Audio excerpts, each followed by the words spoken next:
Welcome to Penrose Learning, where we make understanding easy. You need to go directly to your Sims 2 save directory. This is where all households and neighborhoods live.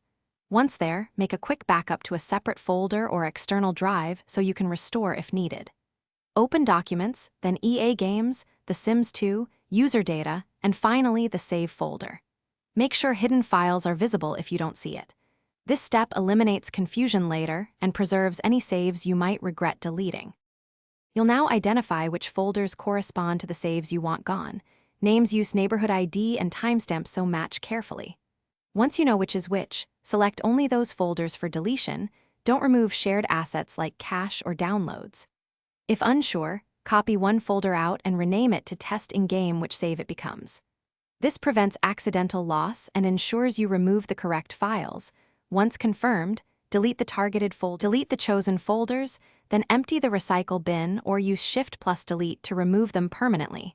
This avoids leftover entries in the game. Once done, launch The Sims 2 and confirm the unwanted saves no longer appear in the load menu. If the game reports errors or the save still shows, restore your backup, check folder permissions, and run the game as administrator. Sometimes corrupted index files require a repair or cleaning of caches to resolve lingering references. Thanks for watching. If this was helpful, leave a like and consider subscribing. See you next time.